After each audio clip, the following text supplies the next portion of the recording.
my name is Jules, and I have been reading through the book of Exodus and kind of wanted to show you some of the things that the Lord's really been pointing out to me, mostly with Moses and Mount Sinai or Mount Horeb, because they are the same mountain. So we're picking up in Exodus chapter 3. Moses is living with his father-in-law, Jethro, and they are... he's currently a shepherd for him, and he is married to this woman, Zipporah, and he has ran away from Egypt because he murdered someone and then became kind of on, like, the to-be-killed list by Pharaoh. So, like, he's like, I'm getting out of here, bye-bye. So he ran away to Midian, which is neither Egypt, where he is from, or the land that God is going to give to the Hebrews as a promised land, because Moses is Hebrew, even though he grew up Egyptian. So, with all that being said, picking up in chapter 3, verse 1. Now Moses was tending to the flock of Jethro, his father-in-law, the priest of Midian, and he led the flock to the far side of the wilderness and came to Horeb, the mountain of God. There the angel of the Lord appeared to him in flame of fire from within a bush. Moses saw that the bush was on fire, that though the bush was on fire, it did not burn up. So Moses thought, I will go over and see this strange sight. Why the bush does not burn up? So, first off, I love Moses, and I relate to him a lot. Mostly, he is doing his job. He's like, yep, I'm taking my flocks over to the wilderness. Like, it's kind of a new place, which it's really cool that he's going to be shepherding people to that wilderness again, except instead of sheep, it will be actual people. And so I've always found that cool, and I love that it's the angel of the Lord who meets God, because it is highly believed, and I believe it, that when it says the angel of the Lord, it is a Christendom. I believe I'm pronouncing that right, but it's where Jesus came before his incarnation. So Jesus is like inside of a fire, and Moses is just like, that's kind of cool looking, like, why is the bush not like dying in any way? And so he wanted to go see it, and I always love that number one, Jesus in this case, is not ever associated with death. Something about that, I just always love that. At this point, there's a massive fire on a bush, and the thing that draws Moses to it is the fact that it's still alive, and that there's no ashes, there's not even remnants of any sort of major harm that comes to it. And it almost makes me think of when we are being sanctified, how Jesus, it says that, like, he sanctifies us in the fire, and if you notice, like, the bush is not dying. The bush is, like, about to be seen as holy. So, like, he's causing everything around him to be holy. And I always think that is so cool, that when Jesus is working through us and sanctifying us, while they do consider it like a major fire, at the same time, if anything, he's using that fire to make us more holy and spread that holiness to other people, instead of like a fire that's going to kill all of us, you know? And I always thought that was cool. But continuing on, Moses thought, I will go over and see this strange sight. Why the bush does not burn up? And I love that God uses our curiosity, because I'm very, very curious. I like to know things. I love to kind of be in that space, and I just love that that's something God was really using. I don't know, just a fun note. And it said, when the Lord saw that he had gone over to look, God called to him from within the bush, Moses, Moses. And Moses said, here I am. Do not come any closer, God said. Take off your sandals, for the place where you are standing is holy ground. Then he said, I am the God of your father, the God of Abraham, the God of Isaac, and the God of Jacob. At this, Moses hid his face because he was afraid to look at God. Okay, a couple of things. First, the Lord, I love that it says the Lord saw him going over to look. I just always think that's cool. And then the Lord called him by name. He's like, Moses, Moses. And I love that God doesn't just, like, give up on us after once. He's not like, Jules, and I'm like, not listening, and he does not like, okay, cool, you didn't listen, fine, go, do whatever you want to do. He calls you out to all of us multiple times, and I always think that's cool.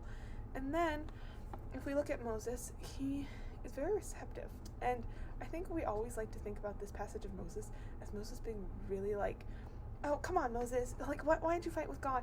But no, he literally starts off by being like, here I am, and then the moment he finds out that this is the Lord, he is hiding his face because he's afraid. And I love that. Like, he maybe doesn't know all of the Hebrew scriptures like he should, or anything like that. We don't know exactly where he's, like, all of that, but we do know that he was raised Egyptian, so, like, the chances of him really knowing all about God is a little bit slimmer than if he had grown up with his family and all of that.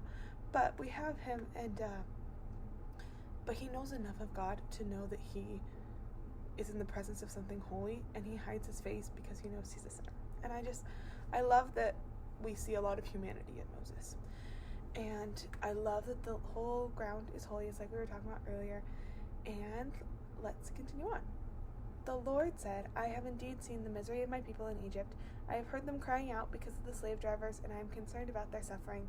So I have come down to rescue them from the hand of the Egyptians, and to bring them up out of the land into a good and spacious land, a land flowing with milk and honey, the home of the Canaanites, Hittites, Amorites, Perizzites, Hivites, and Jebusites. I'm an English major, and I cannot pronounce these words, so sorry. I'm not a Hebrew major. And now the cry of the Israelites has reached me, and I have seen the way the Egyptians are oppressing them. So now go. I am sending you to Pharaoh to bring my people, the Israelites, out of Egypt. But Moses said to God, I love that it says, but Moses. No. Who am I that I should go to Pharaoh and bring the Israelites out of Egypt? And God said, I will be with you, and this will be the sign to you that it is I who have sent you. When you have brought the people out of Egypt, you will worship God on this mountain. So a couple of things. First, I love that Moses interrupts God, because I think that is something that I have a strong tendency to do, where I'll be like, but God, real quick, I have a question for you. And I love that God not only answers it, but finishes even giving him a further promise. And so God's like, hey, this is what you're going to do. This is how this is going to happen. I've seen my people. I'm getting them out of there. They're going to go. They're going to take this other land, and you're going to be the person I'm sending. And Moses is like, hey, God, I don't know if you've met me, but I don't think it should be me who goes. And yeah, there's something really, really great about that. But then God is very clear. He goes, hey, I'm going to be with you, first off, and that's all you need. And then secondly, I'm going to give you a sign that one day you're going to be right back where you are.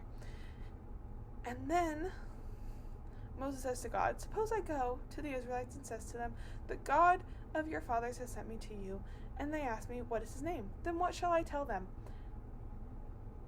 I feel like this is why I believe that it's really, really cool when Moses hides his face from God earlier, because he is like, I don't even know your name. Like, I don't know enough, so why are you sending me? And I love the idea of this, because I was at a church at one point that was really, really good at teaching us knowledge about God.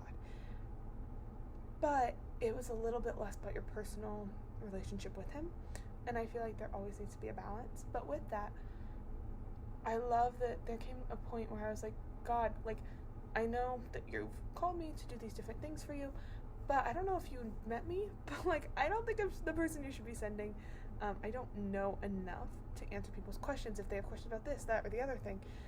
And I love that God is like, yeah, I'm still going to send you. So, like, we'll figure all that out together. And at this point, God is not saying, Moses, you, your brother, and your sister are all going to do this thing. At this point, it's literally just God and Moses.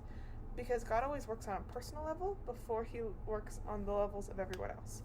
So, God says to Moses, I am who I am. This is what you are to say to the Israelites. I am has sent me to you. God also said to Moses, say to the Israelites, the Lord, the God of your fathers, the God of Abraham, the God of Isaac, and the God of Jacob has sent me to you. I love that. I love that God not only answers his question, but he understands from my understanding, what Moses' next question is going to be. Because after he's like, just tell him I am has sent you, I could see Moses being like, but what does that mean? Because we've seen him question God twice now. So before he can even say anything, it says God also said to Moses, and then says, this is how you can tell them, like, these are my forefathers that I have made this covenant with, and I am coming as the fulfillment of this covenant, is what God is saying. So I love that. And then we get into more of the wonderful Moses really, really questioning God. And we're going to skip some parts of it just because for the sake of time, because we've already got 10 minutes down of this wonderful video that I probably won't publish anyway, but that's okay. So,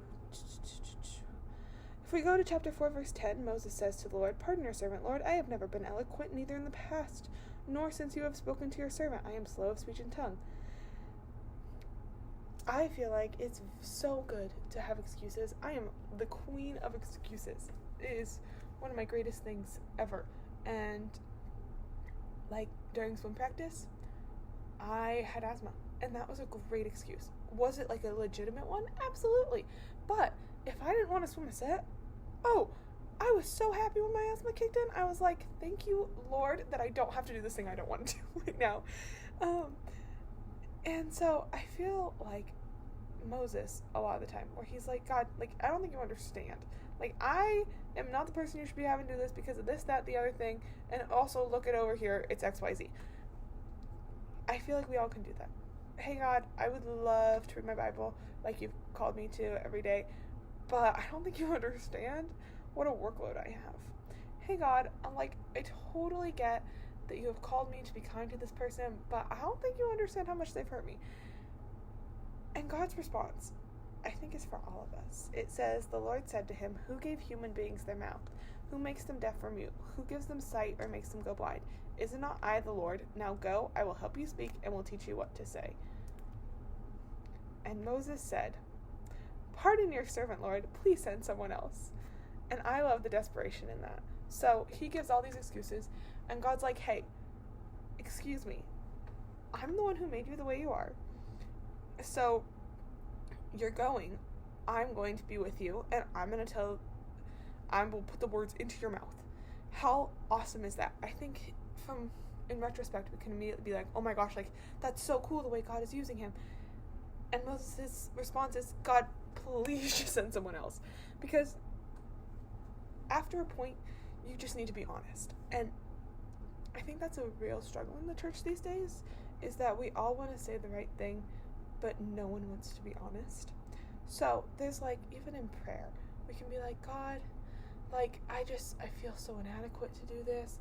And I really God, I just would love if you intervened. And if God intervenes, then you're like, well, God, I have some other complications going on here.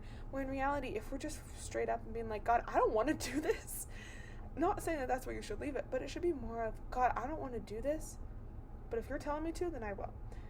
And there's a major difference between simply giving excuses and being honest. Because if you're just giving excuses, I promise you God has an answer to every single one of your excuses because he made you. So all of your excuses, he already knows. But if you're honest with God and be like, hey, here's what I don't want to do and here's why I don't want to do it. As long as you get to the point where you say, but I will do this if you say. Like, you have Jesus at the Garden of Gethsemane be like, God, if there's any way I cannot drink from this cup, please let that be so. And then he goes, but if there is no way, then I will do this. And I think it's important that we notice how long it takes, because we're chapter 4, verse 13 at this point. Like, and we started in chapter 2. Like, this has been going on for 2 chapters. God has given Moses sign after sign, and he's like, what if the people don't listen to me? What if they do this? What if they do that? And God answers all of his what ifs with so much grace towards him, and it's like, here you go. They're not going to believe you. Here's some more signs. You're worried? Here's some reasons of how I'm going to prove it to you. And like, the Lord demonstrates his mercy and power to Moses so many times in this passage, until eventually Moses is just honest with God and is like, I don't want to go. And he never says, though, but I will if you tell me to. So then we have this moment from the Lord in chapter 4, verse 13. Then the Lord's anger burned against Moses, and he said, what about your brother Aaron the Levite? I know he can speak well. He is already on his way to meet you, and he will be glad to see you. You shall speak to him and put words in his mouth. I will help both of you speak and will teach you what to do. He will speak to the people for you, and it will be as if he were your mouth, as if it were God, and as if you were God to him. But take this staff in your hand so that you can perform the signs with it. And I love this, and I also hate this for 2 reasons. I love that God is quick to provide Moses with help without stopping him from doing it. Because I think one thing that I learned from a young age is that God doesn't need you, and he can use whoever he wants. Like, it says that if people aren't going to worship the Lord, the rocks and the mountains will cry out. So it's really wrong of us to think like, oh, well, God needs me, so that's why he's using me in this. Like, no one else can do what I do. No, Barbara, 1,000 other people could do what you're doing for the Lord. And it's great that he's using you, but he doesn't need to. And I love his compassion on Moses. It says that he's angry, but he's still so compassionate that he's like, okay, I'm going to help you out. I'm going to give you your brother. But I think you have to realize this is kind of a double-edged sword. On one side, it's like, wonderful. Moses is like, great, I have my brother. He's going to be there to help me. And love that for me. But then later on, spoiler alert, I guess, if you haven't read this, it's like a few thousand years old, so don't know what we're doing, but we should get on that. In this, you see that Aaron is going to be the one who causes great sin to fall upon the Hebrews. He's going to be the one who creates the golden calf, because if you look, it says in verse 16, he, as in Aaron, will speak to the people for you, and it will be as if he were your mouth, and as if you were God to him. Because if you look back at the ancient times where there's all these idols and all of that, idols were meant to be a way for people to communicate with God. So later on, when the golden calf actually comes to be, Aaron's down with the people, and Moses has been gone for like 40 days, and they're like, bro, I don't think he's coming back. I think he dead. And they're like, crap, how are we going to communicate with God? So that's where that golden calf gets created. Because Moses is acting not as in a way as an idol would have in that time, not as an idol, because he is more the representative of God to the people. But because that representative is gone, Aaron's like, ooh, perfect, put a calf there, instead of understanding that was never God's intention. So it's kind of a double-edged sword. It ends up being the reason why the first set of the Ten Commandments on the tablets were all broken, and Moses had to get them repaired by God. So now that we have gone through all that, we see Moses in the immense amount of humanity, and just see how broken he is and how unwilling he is. And I think that while he was very unwilling, it's important to note two things. Number one, God still said, Moses, you're going to be the one with your staff who's going to perform the signs. I understand that this is an area that you're like, ankle speak. Like, I can't do it. God, like, please don't make me speak. And God says, okay, but you're still going to show people everything that I've said to you. So I love that, first of all, that God was so gracious in being like, hey, okay, like, fine, you don't have to do the thing that you are fighting me on, but you are going to still be my representative in this way. And then, second of all, he is brand new to his relationship with the Lord. It is so broken in that, but he is still willing to do what God says. It's one of those things that, like, if you are a parent, I am not by any means, but if you are a parent and you have a child and you're like, hey kiddo, I think we should clean our room, and they're like, no, not really feeling it, sorry dad, and you go, great, okay, why not? And they're like, well, because I'm still playing with those toys. And God's like, okay, well, here's the thing, I'm the one who gave you those toys, like, you got to put them away, like, I'm so sorry, otherwise I'll take them, like, I'm the one who gave you those toys, so I get to decide what gets done with them, so put them away. And then the kid's like, I'm just not thinking that it's time to clean up my toys. I'm playing with these toys. So sorry, not gonna happen. And God's like, not God. The dad's like, okay, well, you know what? You and your brother are both playing with them. You guys will clean them up together. And he goes, fine, if I have help, then I'm going to do what I'm supposed to do. While it maybe is not like perfect child behavior by any means, and no one will look at that and be like, wow, what a great kid, so respectful, so responsive, he still did what he was asked to do. And I think that we can be like, oh, what a bratty kid, or, ooh, Moses, like, why did you think that that was a good idea? But if you look at it, you also have to notice that, like, in this case, it's significantly less about Moses and more about the mercy of God and how merciful he is to Moses in this area. So now we are jumping ahead to Exodus chapter 34, and in this we have Moses, who is up on Mount Sinai, and I love this moment. Okay, he has been up there for 40 days. I believe he's already come down. Yes, he has come down and seen the golden calf in chapters 32 and then even in chapter 33, and was like, hey, like, Aaron, like, why are we doing this thing? Like, that's not what I said to do.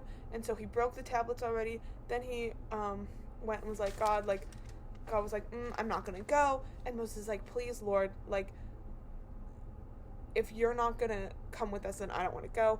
And the Lord relents and is like, okay, then I am going to send my angel with you, but these people are super stiff-necked, kind of a thing. And then Moses gets to see the glory of God. God hides him in a cleft, and he gets to see the back of the glory of the Lord. And it's a really, really cool moment. And then Moses went back up the mountain again because he needed to re-get the Ten Commandments written down. And that's kind of where we're at. They just finished re-getting all of the Ten Commandments rewritten on the new 2 stone tablets. And picking up in chapter 34, verse 29, it says, when Moses came down from Mount Sinai with the 2 tablets of the covenant in his hands, he was unaware of the fact that his face was radiant because he had spoken with the Lord. Pause. That's so cool. Okay. I am going to share a story. Okay. I was recently really, really struggling with my mental health. And for me, those 2 areas are anxiety and depression. I was probably at the lowest point I think I'd ever been about 4-ish weeks ago. And a good part of that was because all of my priorities were not focused on the right thing. Now, while a lot of it was just truly like mental struggles that I was having and all this stuff, another large part was that I had been unresponsive to God's call for me to commune with him or for me to set my priorities on him. And instead, I set a lot of my priorities and I put my identity in my friends and in how I was feeling on any given day. And if I was good at what I was accomplishing and all of these things. And when that happened, I was very quick to be upset because it was like, this isn't going my way, or that's not what I wanted to be. And I was bitter. Okay, I'm very good at bitterness. Mara and I, great buds. I know her name is now Naomi, but at a point it was Mara. They should have called me that at one moment. And I work at Starbucks. So when I was at work, people were not slow to notice. And I've always been a little sarcastic, a lot. But with that, it had manifested itself in a new way. And for me, that was almost as though I was a little bit of a dark cloud hanging over my store. Now, they would never say that to me, but they definitely pointed out that I just didn't seem myself, and I seemed a little sad. Now, fast forward about 2 weeks later or so, I had been really just seeking the Lord and spending extra time with him, but working on my ability to Sabbath and do it well and all of these things. And then I came to work again, and I didn't notice that I was acting different. I guess I was, because no one else I work with, I think there's one other girl who is a Christian, but no one else besides her. And I went to work, and one of my supervisors came up to me and goes, Julia, sorry, that's my full name. They're like, something's different. And I was like, really? And they're like, you just have you're shining with positivity and with so much joy today, and you have not had that in months. And I was like, oh. He goes, so thank you so much for making it so much more pleasurable to be at work today. And I was like, thank you. I think I'm really bad at taking compliments, so I was like, oh, okay, thank you. And that very night I read this story, so that's why I found this so cool. because it's not just something that happened to Moses. I think that it would be so cool if I actually saw people with like a light bulb for a face. Like, how cool is it? Like, have you all ever, you shouldn't do this, but if you were a kid, you probably did, take like those little like laser lights that like went on like your knuckle, that you could go around like that and like it would shine a little laser everywhere, and like you would put it in your mouth and see if it could like shine out of your mouth. Did no one else do that besides me and my friends? I totally did. Okay, there were like little, like it was red, white, green, I think those were the 3 colors, and like it went on your knuckle and you were just supposed to wear it. Okay, it was a little cute little light that you would get from like the prize box at the end of Sunday school, and I totally put it in my mouth all the time, but I put a lot of things in my mouth. Okay, don't follow after me. But in doing so, it was so cool because like your whole cheek would like be lit up with whatever color it was, and it'd be like, oh no, my cheek's red. And we would all joke. Okay, we early 2000s born, like we had some interesting, desires in our life, I guess. But with all of that, like, I don't really think that when it says that, I don't really see that happens frequently these days. I don't see a lot of people who are without lights in their cheeks actually are like shining with faces. Like, their faces are like, I am a sun, and like people are like, okay, gotta kind of cover from that because that hurts my eyes. But I think that this still happens, and the glory of God and being in the presence of God will make your face shine. Maybe it's more in the ways that I experienced recently at work, where people were like, you are shining in a new way with positivity and joy. Or it could really and truly be the way that happened with Moses, and I would love to see pictures if your face is shining. Like, that sounds so cool. But if we read in this, it says that Moses' face was shining because he had spoken with the Lord. So let's continue, because I, first and foremost, just love that idea that this person who, when he first went up the mountain, saw this bush that was shining, and like it was being sanctified in a way, in my own way, like the way I see it is what it was being sanctified, and it was shining because it was fire. And now we see Moses after having spoken with God, where in the first one he was like hiding his face, being like, God can't be seen by that.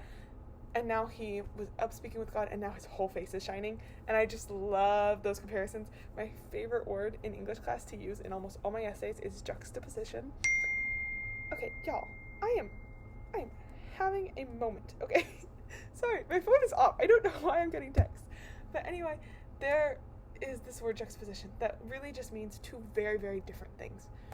And with that, you see on one side, Moses, who was hiding his face from the glory of God, and on the other side you see Moses, whose face is now shining because he was with God. And I just love that. I love to see how far he came, and supposedly this only took place, according to my Old Testament professor, took place within about 5 years from the first Mount Sinai to the second Mount Sinai. And how incredible is it to see how much God works? But let's continue on. Starting in verse 29, he was not aware that his face was radiant. I also love that he didn't know, because I had no idea that someone would tell me, Julia, you seem really bright with joy and positivity. But they did, and so I really love that. When Aaron and all of the Israelites saw Moses, his face was radiant, and they were afraid to come near him. I love that this is a callback to the burning bush. God spoke through the burning bush. The burning bush was bright.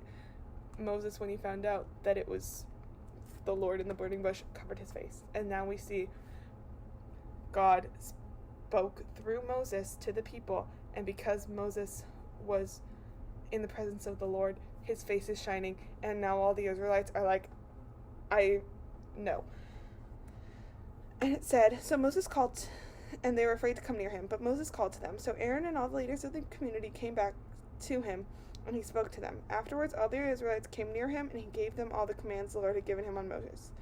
When Moses finished speaking to them, he put a veil on his face. But whenever he entered the Lord's presence to speak with him, he removed the veil until he came out.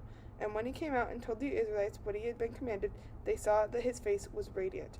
Then Moses would put the veil on over his face until he went in to speak with the Lord. Okay, a couple of things. First, I love that as soon as it was a personal connection, the Israelites stopped hiding. Because I think that that's a really, like, at this time, there was no, Jesus had not yet come. So for them, they didn't really have that personal connection with the Lord in the same way that we get to now.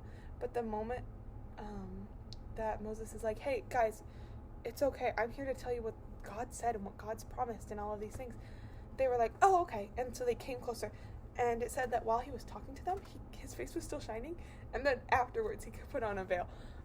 And I just love that whole idea that when he is representing God, his face is shining. And then, like, when he's going about his day-to-day life and not trying to be, like, beacon of light, he puts a veil on because it's still scary for the people. And it's definitely, they're not at the same place he is where they're like, oh my gosh, love this deep connection we have with God.